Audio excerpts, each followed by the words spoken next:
estruturais no desenvolvimento dessa tecnologia, e temos discriminações e especiais, inclusive, né? A gente está aqui falando de América Latina, mas nós no Brasil temos discriminações especiais e, infelizmente, ostentamos o título de sermos o último país do mundo a termos abolido a escravidão, né? Então, isso nos acompanha e chega aos dias de hoje com tecnologias que estavam, inclusive, sendo discutidas no painel anterior, né?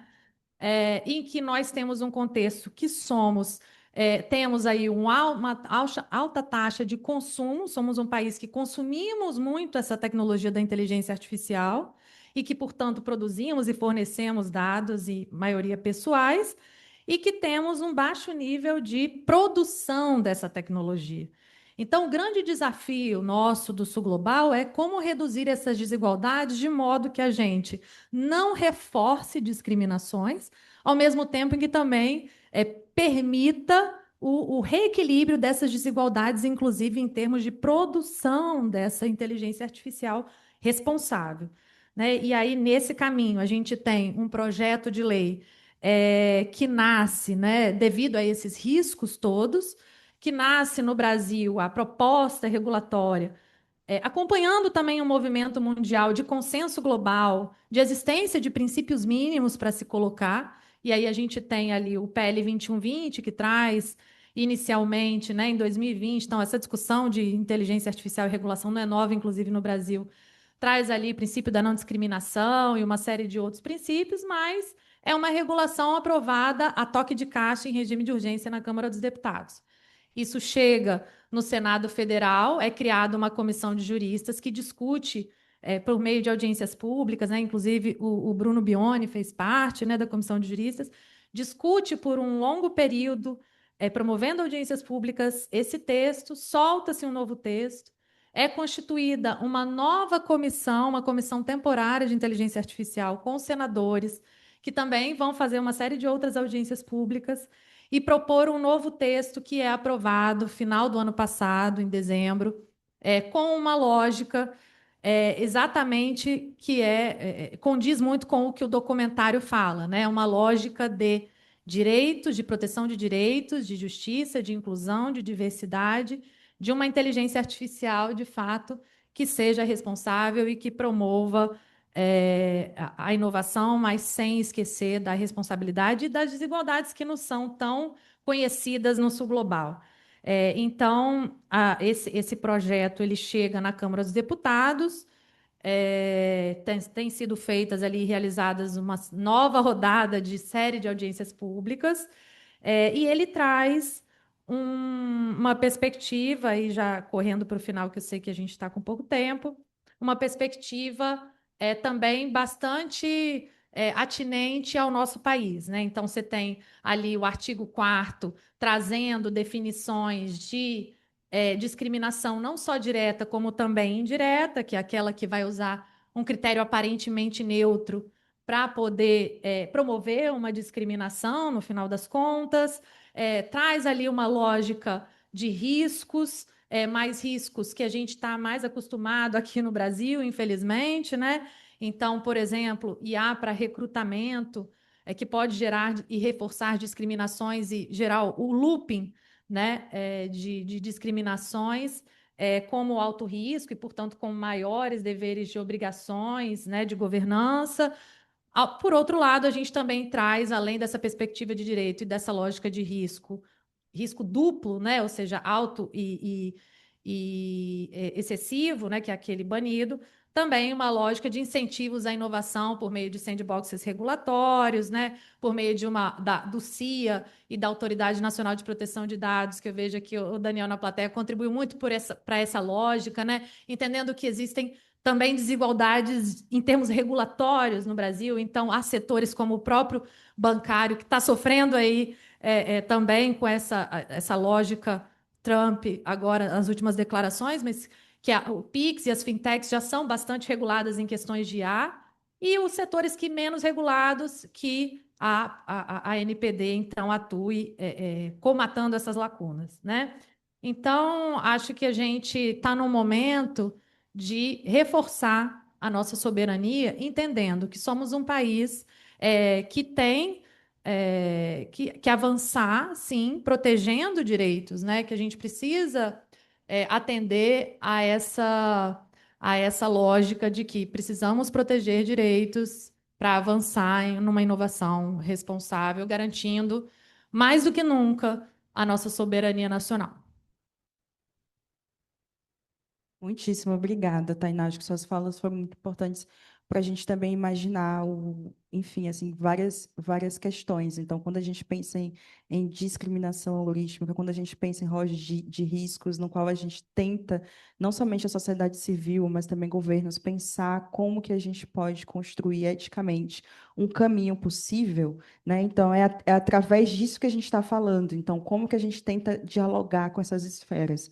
Né? Então, é justamente por isso assim, que eu passo agora a palavra para a Fernanda, né? Porque a Fernanda ela traz essa experiência, né, de participação civil e social e sobre esses desafios. Né? Então, a Fernanda ela traz um pouco para a gente agora esses caminhos possíveis através da participação. Obrigada, Carla, e parabéns à Data Privacy pelo lançamento do documentário. Muito importante levantar essa bola. Interessante esse título, né? IA com Direito, o título do projeto, que é para provocar a gente pensar como que a gente pode embutir, né? Embedar direitos humanos, nos sistemas de inteligência artificial.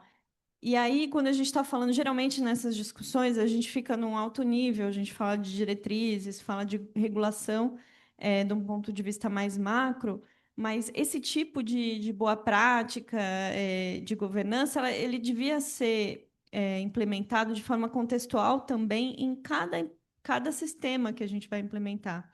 E aí, claro, vamos seguir as diretrizes, mas cada órgão público, enfim, ator que já está usando IA, que já impacta ou que está planejando usar, já pode, já deve seguir princípios democráticos para fazer esses sistemas, né? Então, o que pode significar a gente embedar direitos na IA? Quando a gente fala de governança, geralmente a gente fala, principalmente no universo do setor público, de um checklist ali bem formal, né, do que a gente vai fazer. Vai ter um comitê lá intersecretarial, interministerial, a gente vai falar dos requisitos, de dados e tal. Raramente se pensa incorporar as pessoas que são afetadas, né, por aquela tecnologia, mas fica uma coisa muito formalista, né? Uma coisa mais de gestão.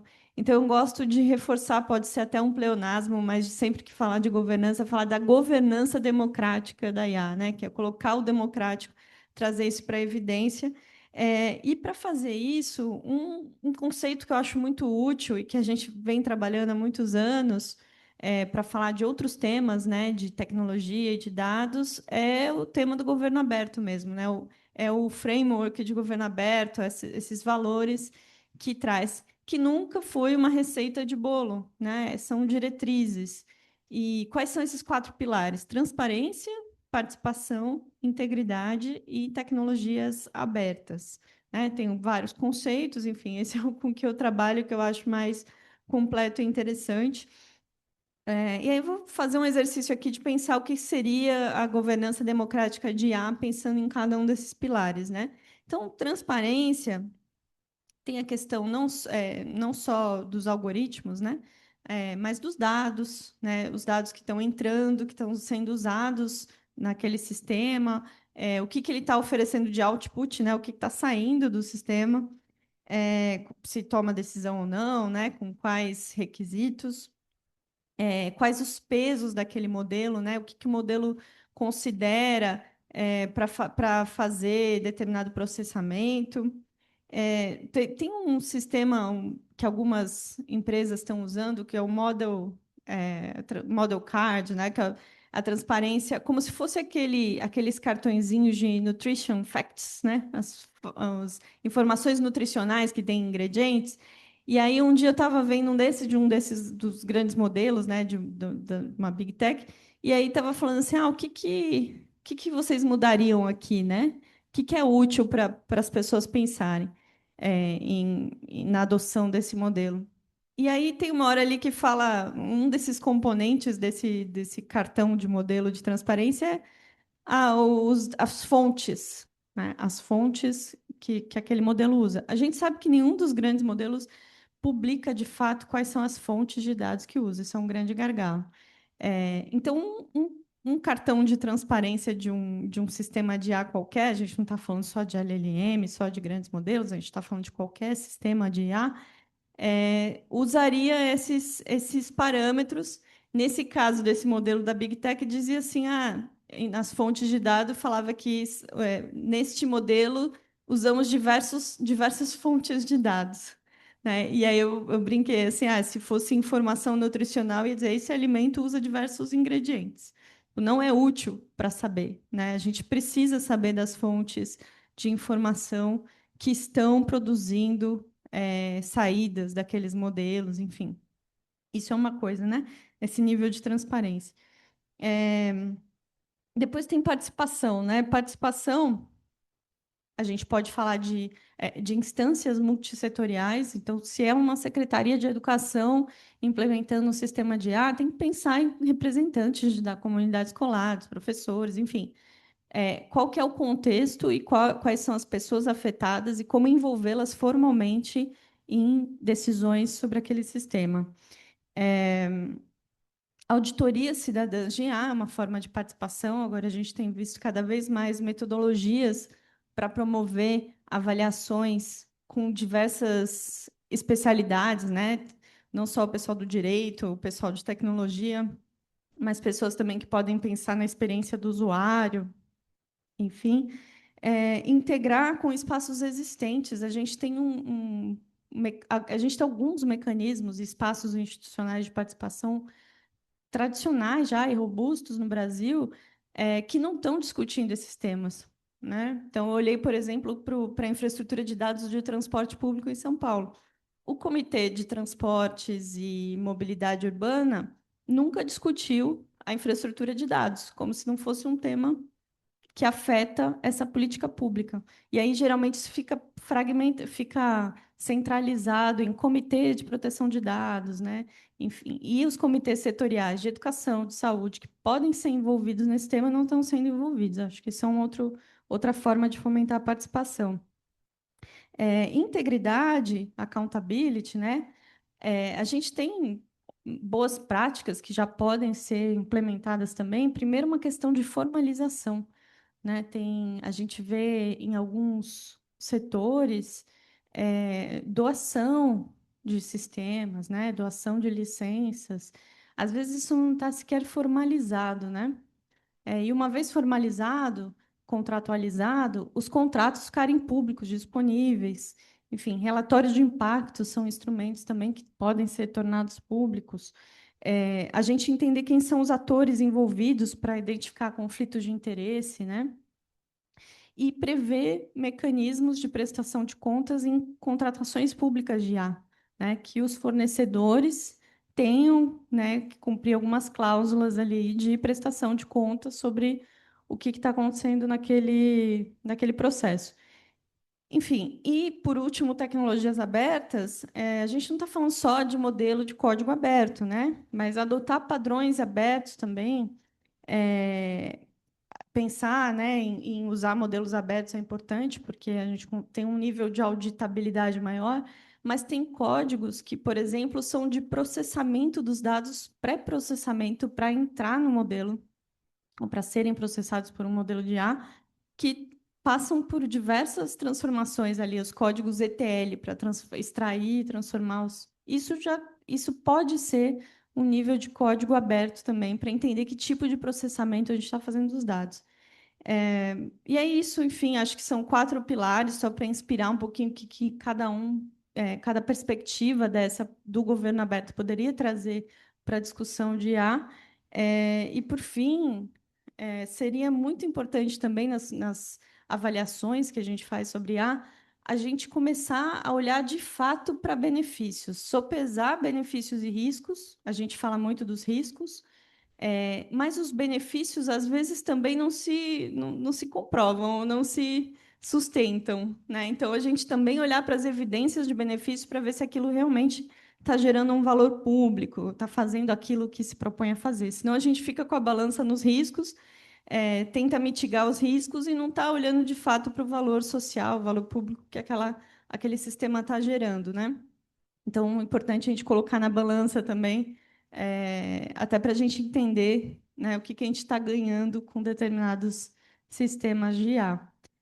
Acho que é isso, a gente pode, se der tempo, discutir, mas qualquer coisa aí também vou ficar aí pelos próximos 2 dias e a gente conversa mais. Muitíssimo obrigada, Fernanda. Acho que é muito bom a gente começar a discutir. Esse é um assunto também que não é novo, né, de governo aberto, é algo que está sendo discutido há muito tempo, só que hoje, obviamente, a gente está fazendo conexões para que a gente compreenda também sobre nessa seara da própria inteligência artificial e no cenário brasileiro. Então, como que a gente pode pensar através desses novos pilares, esses pilares da própria governança, né? Então, por isso que a própria Carla, né, ela vai falar alguns caminhos, né, a partir das boas práticas, né, que a Fernanda trouxe aqui para a gente, da gente pensar os melhores caminhos regulatórios para se pensar uma IA ética e responsável.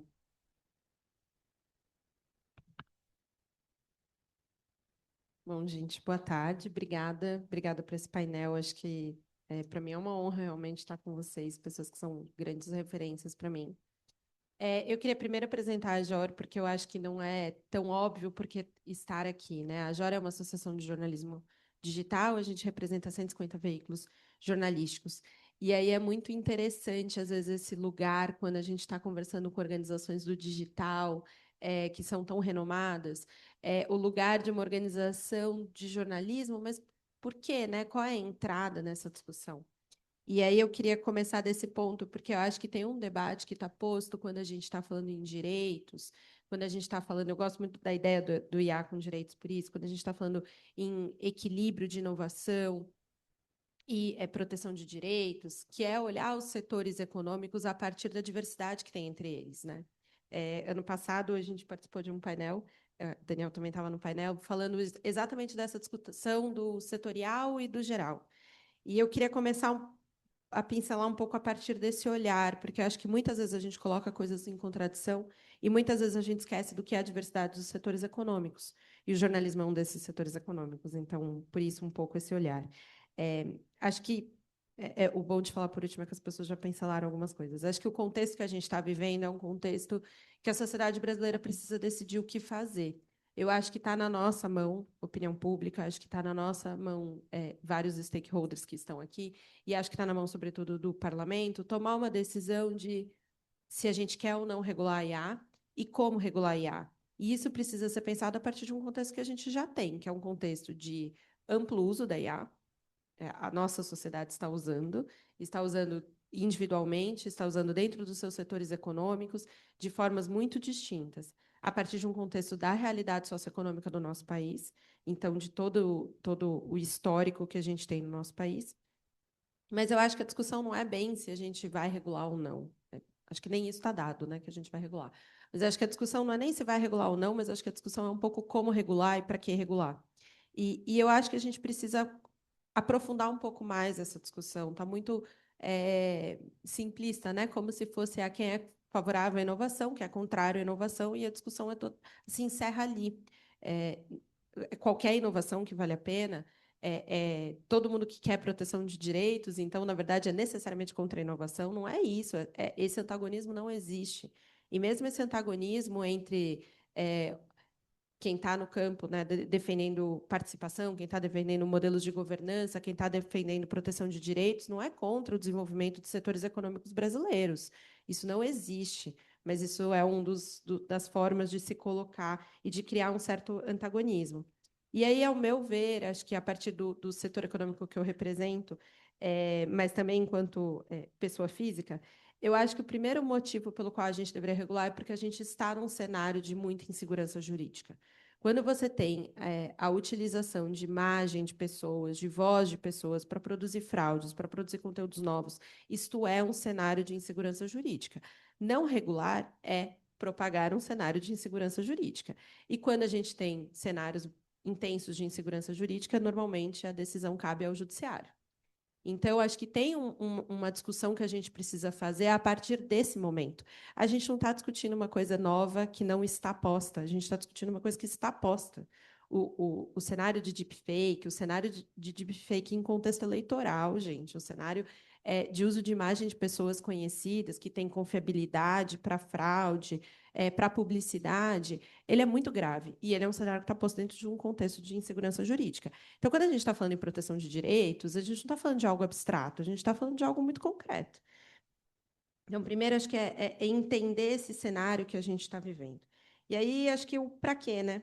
Eu acho que o para quê ele pode ser respondido de diversas formas, e acho que qualquer pessoa que sentar aqui vai conseguir dizer um pouco disso.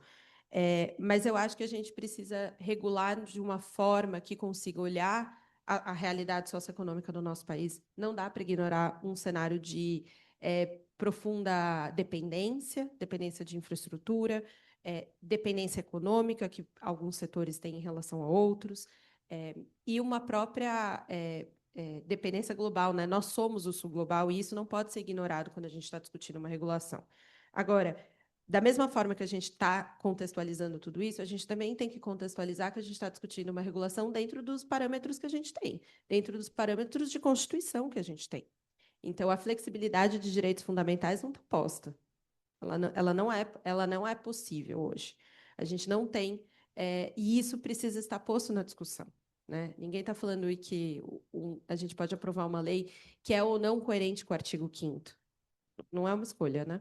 Então, acho que isso tem que ser lembrado também, porque em determinados momentos parece que isso está fora. E aí, por fim, acho que o como. Eu acho que para falar do como, os 2 minutinhos que me faltam, acho que para falar do como, eu queria muito discutir assim, não só a questão da participação, que acho que é importante, mas a Fernanda já trouxe bastante, a questão de que, se a gente tem um modelo de IA que é uma IA de propósito geral, a gente precisa conseguir discutir uma regulação que atenda a esse propósito geral. Porque se a gente fizer uma divisão de setores e cada um vai defender o seu próprio direito, numa noção de direito muito abstrata, então cabe ao setor, por exemplo, do jornalismo, defender direitos autorais, não sei aonde. Essa é uma das colocações. Porque o setor financeiro tem os seus locos muito bem definidos. O setor financeiro tem um custo regulatório imenso. O nosso setor não tem. Se a lei não olhar para direitos autorais, que é uma das discussões, por exemplo, nessa lógica de proteção de direitos, para quem que a gente vai olhar? Né? Com quem que a gente vai discutir? Então, a defesa, quando vem esse assunto de vamos desmembrar em várias legislações, vamos fazer um projeto de IA e saúde, um projeto de IA e educação, um projeto de IA e setor financeiro. Nunca vem o projeto de IA e jornalismo. Não acho que vai vir, né? Acho que ninguém está defendendo esse projeto. Então, acho que entender isso, o custo regulatório, ele tem que estar no centro da discussão. E as simetrias regulatórias, elas podem olhar para setores econômicos incentivando inovação, incentivando desenvolvimento financeiro ou não, desenvolvimento econômico ou não. E isso também é uma preocupação nossa. Então, quis dar um pouco esse panorama de uma lógica mais econômica, para fechar dizendo isso. Quando a gente está falando em proteção de direitos, a gente não está falando em algo abstrato. A gente não está se colocando contra inovação. Inovação no jornalismo é super importante. A gente, inclusive, pensa como trazer a IA para pensar processos, para prestar gestão. Isso não quer dizer que a gente não defenda uma IA transparente, uma IA ética, uma IA responsável e uma IA que proteja direitos, que olhe para direitos, que seja pensada dentro do que o nosso arcabouço jurídico já nos dá de diretriz. E acho que, só para amarrar, essa é uma discussão que está muito posta no projeto de lei, né? Lá na Câmara agora, porque eu acho que quando se diz vamos fatiar em 7 projetos não vão dar conta do todo do impacto. O impacto ele é, de fato, em todo mundo, a Renata até diz isso, né, no teaser. O impacto ele é descentralizado, a legislação precisa olhar para todo mundo. E ter um único projeto que olhe para todo mundo, ao meu ver, vai criar, vai potencializar um pouco essa discussão de assimetria de poder, essa discussão de assimetria econômica e, inclusive, a discussão de custo regulatório. Então, eu queria trazer assim, um exemplo muito específico de um campus econômico super pequeno, super esquecido, para dizer assim, nós não somos contra a inovação. Não é isso que a gente está dizendo. Mas a inovação precisa estar dentro de contornos, e, sobretudo, de contornos de direitos fundamentais, porque é assim que o nosso Estado se estrutura, né? Acho que era isso. Muitíssimo obrigada, Carla, por trazer esse viés do jornalismo e também trazer essa preocupação natural de vocês, de trazer essa perspectiva dos outros olhares, dos quais a gente às vezes esquece que é o próprio jornalismo que também nos traz essa perspectiva de que problemáticas que nós encaramos enquanto de riscos e oportunidades é quem escancara, né? É quem fala e evidencia as questões que você mesmo trouxe sobre deepfakes, né? Sobre como as pessoas estão utilizando a IA generativa para poder burlar ou passar por cima, ou até mesmo ser oposição a uma pessoa e às vezes cometendo até mesmo crime eleitoral, né? Através do uso das próprias plataformas digitais. Então, o jornalismo ele não está somente no receptivo, né? Ele também tem que estar nessa discussão. Então, muito obrigada pela sua fala. Eu vou abrir aqui para vocês. Quem tiver perguntas, é só levantar a mão, que temos um tempinho para perguntas e respostas.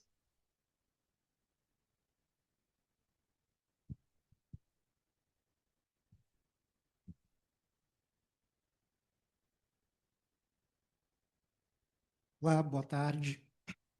Eu sou Yuri Alexandro, trabalho na RNP, mas já fazendo disclaimer de sempre, não estou falando em nome da organização, mas falando como CPF pessoa física, eu quero parabenizar muito, muito essa iniciativa da Data Privacy Brasil, né, de produzir o documentário, enfim, pelas reflexões também e as falas trazidas na mesa. Eu vou fazer uma pergunta simples, enfim, para todos os panelistas, inclusive para a Carla, né, com Data Privacy Brasil, que é um diálogo que, inclusive, eu comecei a estabelecer com a própria organização, né, Data Privacy. Primeiro sobre direitos de proteção de dados, né, mas a gente está falando aí de contexto mais amplo, que garantia de direitos fundamentais no uso de uma tecnologia emergente como IA. Como a gente consegue, para além dessas iniciativas, né, como o próprio documentário, e momentos como esse, né, onde formuladores, onde gestores, onde acadêmicos estão em contato com este tema, mas a maioria da população não, né? Então, assim, como é que a gente quebra essa barreira, né, digamos assim, da nossa bolha de discussão, que é válida, que é, enfim, necessária, inclusive, para um debate regulatório, né, nos espaços de debate político, que é o Congresso Nacional, que são as organizações de terceiro setor, que são a própria academia, né, através das pesquisas aplicadas e tudo mais. Mas como é que a gente empodera o cidadão para que ele tenha consciência de fato de que ele precisa, deve e vai usar ferramentas de IA garantindo seus direitos, etc. Muitíssimo obrigada, Yuri. Mais alguma pergunta? Boa tarde, Victor da Data Privacy Brasil. Por ser da comunicação, queria puxar um pouco para o jornalismo, que foi a parte que mais me pegou. Que acho que a gente vai ter um desafio grande de financiamento, né, de monetização do jornalismo, por conta de hoje a gente tem um modelo de negócio muito baseado no tráfego do site, que é gerado pelas notícias, se paga por anúncios ou via assinatura. E aí hoje a gente tem cada vez mais, por exemplo, o Google fazendo um resumo das notícias, né, quando você faz uma busca, ou as pessoas se informando pelo próprio ChatGPT ou direto nas plataformas, né? Então, cada vez vai ser mais difícil monetizar via tráfego nos portais, se no contato com os veículos já estão encontrando algumas alternativas, né? Se é brigar pelos direitos autorais mesmo e aí monetizar via isso, ou se a gente vai encontrar outro modelo de financiar o jornalismo. Obrigado. Muitíssimo obrigada, Vitor. Então, vou começar agora com a pergunta muito fácil de responder do Yuri. Então, assim, eu vou puxar um pouco, tá, meninas? E vocês complementam, tá? Eu acho, Yuri, que é fundamental. Acho que uma das primeiras questões, quando a gente começou a conversar multissetorialmente sobre a regulação diária, é justamente essa. Como que a gente vai conversar com o cidadão? A gente sabe que existem diversas barreiras. Aí a gente fala desde a barreira legislativa, do entendimento mesmo prático do direito, né? Eu não sou da área do direito, sou da área de comunicação, então você já vê diversos tipos de barreiras, né? Então, a leitura mesmo de um projeto de lei, o que é um projeto de lei, o que são esses pequenos números, então, o que é 2338/23, quer dizer que existiu antes algum outro projeto? O que significa esse projeto? Esse projeto passa por onde? Ele passa pelo Senado, ele depois vai para a Câmara, e depois ele faz o quê? Sabe? Então, são várias camadas. E aí, depois, esse faz o quê é quem é que regula, quem é que está ali identificando esses impactos, quem é que está ali devolvendo para a sociedade, por exemplo, o que é que está acontecendo. Né? Então, são diversos tipos de camadas. Uma dessas camadas, que é a camada mais clássica, que é a do conhecimento, então, por isso que eu comecei um pouco falando assim, pela data privacy, pela minha trajetória na data, que é de trazer e levar esse conhecimento prático de um modo muito mais simples. Então, por isso que nasceu mesmo o IA com Direitos, que é uma forma de levar esse conhecimento de uma forma muito mais transparente para todas as pessoas. Então, como é que esse processo ele se dá? Né? Então, é um projeto mesmo de formiguinha, né? Um trabalho de formiguinha mesmo, de você levar para as comunidades, de você conversar com líderes e pessoas que estão ali na ponta das comunidades, e eu falo comunidades periféricas de centros urbanos, então são de pessoas que estão ativamente utilizando as diversas formas de tecnologias digitais que a gente tem e que tem vozes e que tem pessoas que lhes ouvem nessas comunidades. Então, é um trabalho muito de formiguinha mesmo, porque é difícil das pessoas assimilarem os impactos da sua vida com as plataformas, principalmente quando acontecem diversos tipos de casos e que essas pessoas elas são impactadas. Então, muitas das vezes elas só entendem esses impactos quando há sistemas ou algo que acontece em voltas de golpes, como o golpe do Pix, né? Ou então você comprou algo que nunca chegou, mas como assim? Se eu peguei um patrocinado de uma plataforma, isso quer dizer que a plataforma está liberando um golpe, sabe? Para que eu possa fazer esse tipo de transação através do meu próprio aplicativo. Então, são algumas dessas questões, né, que as pessoas se param e pensam assim, poxa, tem alguma coisa aí. As pessoas sempre já começam a ter essa interrogação a partir das plataformas. E aí, depois que elas vão se afunilando, mas o que é IA? A IA deixa de ser engraçadinha para ser, poxa, alguém está utilizando a minha foto para produzir deepfake, né? Que são as fotos modificadas através da IA generativa, que ele brinca ali. Você pode pegar uma foto de uma pessoa e colocar a cabeça de outra pessoa, um membro de outra pessoa. Então, essas brincadeiras ou formas miméticas, né, como a gente fala na comunicação, elas acabam sendo utilizadas de outras formas. Então, é esse modelo assim que a gente visa no IA com Direitos, que é de transcrever mesmo, sabe? Falar o simples português do que é esse projeto de lei para as pessoas e levar para o máximo de pessoas possíveis, embora a gente ache que é um trabalho extremamente difícil, mas a gente continua. Então, eu passo agora a fala para a Tainá. E aí a gente segue com a Fernanda e, por último, com a Carla. Egídio. Eu vou tentar ser bem rápida, que a gente tem pouquíssimo tempo para fechar, e acho que já está todo mundo cansado. Mas acho que foi a pergunta de milhões, né, que você fez. E aí, como quebrar barreiras, né? De fato, é muito complexo, e acho que não é só a regulação de IA que passa por isso, é a democracia mesmo, né? Então, acho que a questão da proteção do jornalismo e a sua pergunta, acabam ligadas, né? Porque o papel do jornalismo também é educar.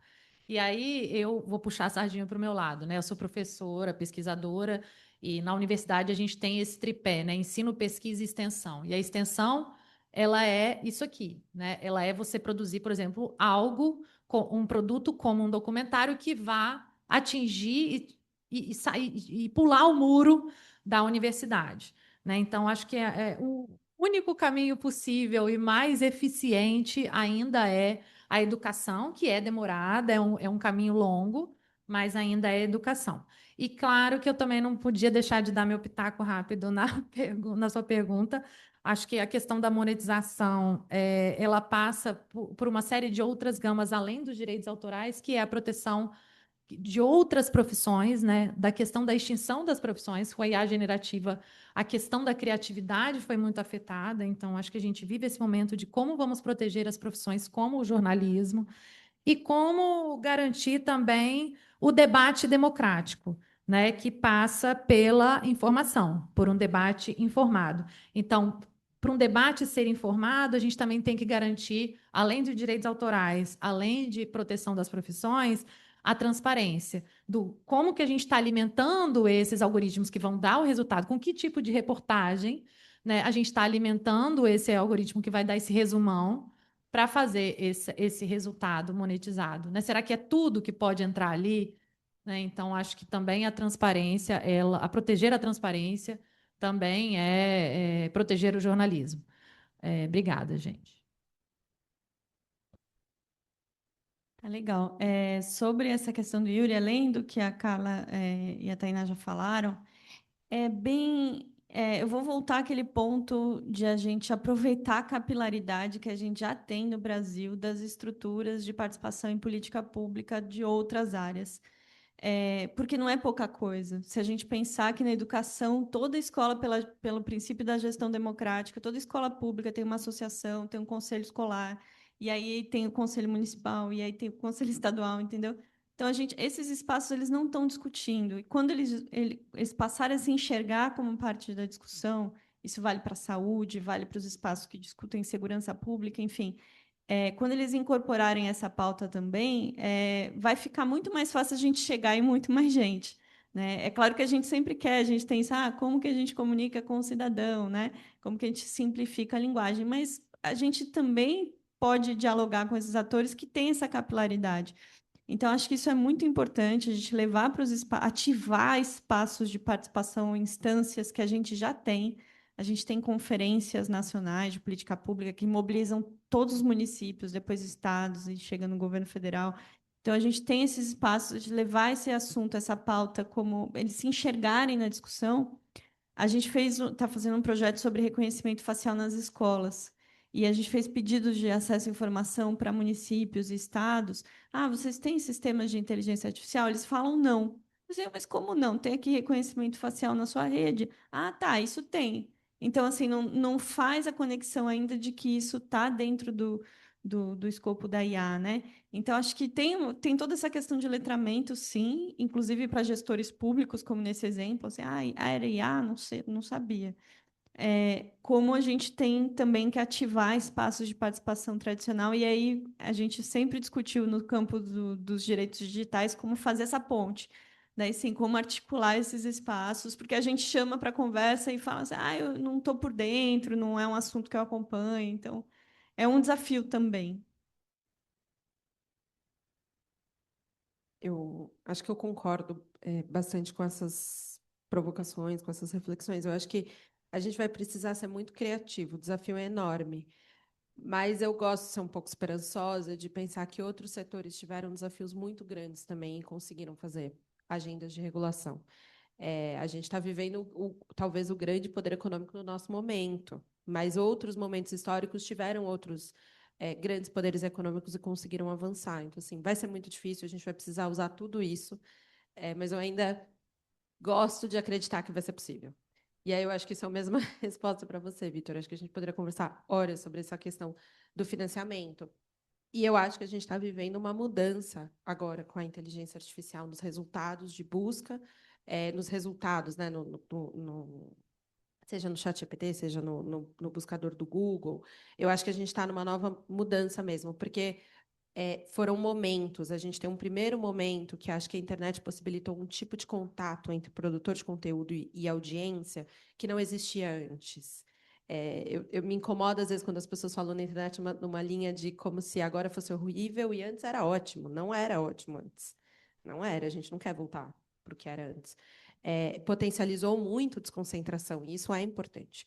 Só que a gente tem momentos dessa virada, e acho que a gente tinha um momento, até um tempo atrás, em que ainda existia alguma lógica de tráfego. Ainda entregava tráfego. O buscador entregava algum tráfego. Ele não entrega mais. As redes sociais não entregam mais, entregam cada vez menos. E isso deixa a situação muito difícil, Porque, por um lado, ele não te entrega tráfego, por outro, tráfego, por outro, ele usa o seu conteúdo que você precisou gerar. E que você arcou com o custo para gerar, e a responsabilidade para gerar. Quem está tomando assédio judicial por causa da matéria é você, né? Não é o ChatGPT. Então, eu acho que a gente vai ter que pensar uma solução que olhe para a realidade econômica que a gente está hoje. Outros contextos vão ter que ser pensados. A solução não é só assinatura. Para as organizações não se financiam só de assinatura, não se financiam só de publicidade, elas tiveram que diversificar, e eu acho que o Brasil vai ter que diversificar as fontes de financiamento do ecossistema jornalístico. A gente defende política pública, a gente acha que é importante, mas acho que outras questões estão se colocando cada vez mais. Eu acho muito difícil hoje a gente falar da relação entre plataformas e jornalismo sem discutir aspectos de direito econômico que não são direitos autorais, mas que estão mais próximos, por exemplo, da lógica do concorrencial. Mas daria para ficar aqui 2 horas falando disso, então acho que a gente continua depois. Ai, que ótimo, gente. Eu gostaria só de passar a última palavra para vocês, assim, para fazer esse fechamento, né, de 1 minutinho, assim, de todas as suas falas. Então, Tainá, fique à vontade. Não, gente, queria agradecer, parabenizar a Data Privacy. Acho que é um documentário muito relevante, né? Num momento crucial que traz, de fato, para a sociedade e desejo, né? Eu acho que a minha fala final é mais um desejo de que esse documentário ganhe o mundo para que, de fato, a gente rompa e alcance, né? Outros públicos e rompa um pouco essa bolha nossa, que acho que realmente é um assunto que a gente precisa, quanto mais debater, melhor, porque está todo mundo ainda meio sem saber muito bem para onde isso vai caminhar, né? Obrigada pelo convite e parabéns. Nada, Fernanda. Também gostaria de agradecer, acho que foi vários insights, né, que esse documentário levanta, e reforçar isso de que enquanto a gente está discutindo a regulação, que é fundamental, a gente pode e deve olhar para práticas, né, que estão acontecendo, e com criatividade tentar desenvolver formas mesmo de participação, porque eu acho que mesmo aquelas que uma coisa é a regulação falar, a gente precisa fazer isso, isso e aquilo. Outra coisa é como que faz, né? Eu acho que enquanto a gente tem janelas ali de disposição para testar, para experimentar, a gente tem que aproveitar e isso alimentar também o processo de regulação. Então, acho que tem setores da sociedade aí pensando nisso, buscando isso, e a gente precisa olhar e dar visibilidade para esses processos. Obrigada, Fernanda. Carla. Bom, acho que agradecer, dizer que acho que o documentário é um exemplo dessas tentativas de produzir novas formas de conversar, de tentar chegar em outros públicos, e acho que a gente precisa fazer isso. Eu brinco que acho que todas as conferências e eventos agora tem que ter uma agenda sobre IA. Então, é uma conferência sobre educação, tem que ter algo sobre IA, de saúde tem que ter algo sobre IA. Porque ela é, de fato, de propósito geral, então ela está impactando todo mundo, a gente precisa usar esses espaços. E eu acho que o documentário é um exemplo disso, né, de tentar fazer essas pontes. E eu acho que, assim, a gente queria terminar com essa coisa um pouco, vamos acreditar que é possível, sabe? Tainá sabe, quando a gente estava discutindo PL, todo mundo falava que o capítulo de direito autoral não sai, não sai, não sai, saiu do Senado. Saiu por muitos motivos, agora vamos batalhar para não sair de novo. E vamos acreditar, sabe? Porque esse sentimento também de que a gente nunca vai conseguir regular nada, ele atrapalha a gente a sonhar. E a gente não vai ter a melhor regulação, a gente não vai ter o sonho, porque isso não existe na política, a gente vai ter o possível. E vamos trabalhar com isso, sabe? Era isso. Obrigada, gente. Obrigada, gente. Muito obrigada pela audiência de vocês e pela participação. Acompanhe não somente o IA com Direito, Data Privacy Brasil, mas também todas essas organizações e companheiras, porque o IA com Direitos não se faz sozinho, se faz com parceiros e com parceiras, principalmente, muito competentes. Muito obrigada e boa noite.